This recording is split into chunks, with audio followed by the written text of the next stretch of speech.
4차 산업혁명이라는 거대한 파도가 다가오고 있는 지금, 많은 미래학자들은 우리 아이들이 문제 해결 능력, 의사소통 능력, 비판적 사고력, 창의성과 같은 21세기 역량이 중요하게 작용하는 시대에 살게 될 것이라고 말합니다. 그런데 과연 우리의 교육은 이러한 변화에 충분히 대비하고 있을까요? 미래 사회를 대비하기 위한 교육 방법은 매우 다양합니다.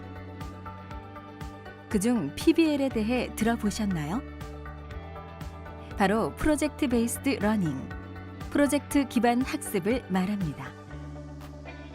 프로젝트 기반 학습은 구성주의에 속한 학생 중심 교육 방법으로서 실제 현실에서 겪을 수 있는 문제를 해결하며 학습하는 것을 말합니다.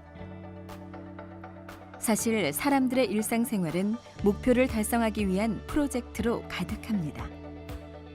그런데 이런 실생활의 프로젝트들을 학교 수업으로 재구성한다면 어떻게 될까요? 교사인 영우 씨는 중학교에서 사회를 가르치고 있습니다. 이번 수업 시간에는 수입과 비용, 이윤에 대해 가르치려고 계획합니다. 학생들은 강의를 통해 필요한 개념들을 배운 뒤 현장 체험으로 지역의 전통시장을 방문하고 제품들의 판매 가격이 왜 다른지를 알기 위해 상인들을 인터뷰합니다. 그리고 교실로 돌아와 판매 가격에 영향을 미치는 요소들을 생각합니다. 나쁘지 않은 수업입니다. 그런데 만약 이 수업에 질문이라는 요소가 들어간다면 어떨까요? PBL식으로 수업을 구성한다면 아마도 이렇게 시작할 수 있을 것입니다. 만약 우리가 음식을 만들어 학교에서 판매할 수 있다면 어떻게 해야 많은 이윤을 남길 수 있을까?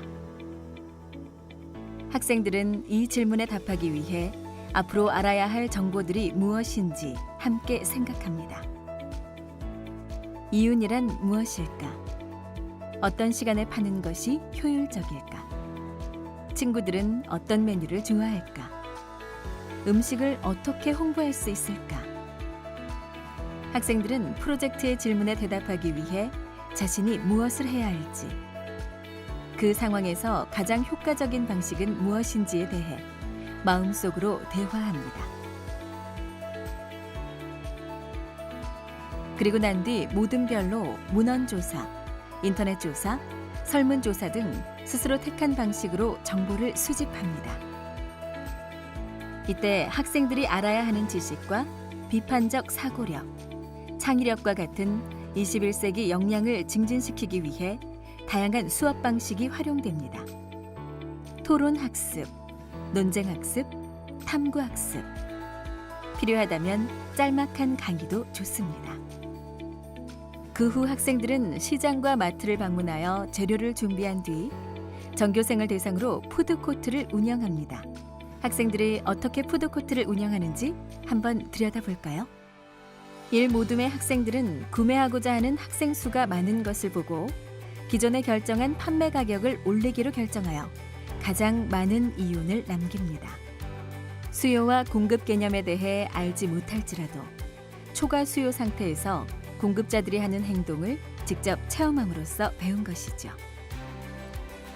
이렇게 성공적인 체험을 한 학생들에게 푸드코트 프로젝트의 또 하나의 새로운 질문이 학생들에게 제시됩니다. 푸드코트 프로젝트를 준비 중인 다른 반 친구들을 돕기 위한 발표를 어떻게 준비해야 할까? 학생들은 새로운 질문에 답하기 위해 자신들의 경험을 가장 명확하고 효율적으로 제시할 수 있는 방법을 찾습니다.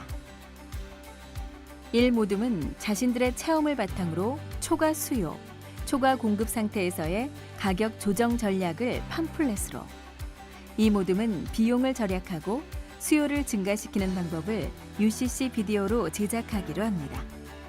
이 과정에서 갤러리 워크 시간에 포스트잇을 이용하여 의견을 주기도 하고 해설사가 되어 발표 자료를 안내하는 등 다양한 프로토콜을 통해 피드백을 교환하고 수정하고 보완하는 작업이 계속됩니다. 그리고 발표날. 이 학생들은 선생님과 학생들 앞에서 그동안 열심히 만든 자료를 발표합니다. 학생들은 실제 현장의 전문가처럼 행동하고 생각해 왔기 때문에 직접 행동함으로써 익힌 지식뿐 아니라 문제 상황을 해결할 수 있는 역량까지 자신도 모르는 사이에 습득하게 됩니다. 이와 같이 프로젝트 기반 학습은 학생들에게 사고와 행동의 자유를 주고 스스로 지식을 습득하고 변화하는 미래의 다양한 상황에 대처할 수 있는 능력을 키울 수 있는 교육 방법입니다. 여러분의 학생들은 실생활에서 어떤 프로젝트를 해결하며 배우고 있나요? 그리고 그것을 교실로 옮겨본다면 어떤 프로젝트로 발전시킬 수 있을까요?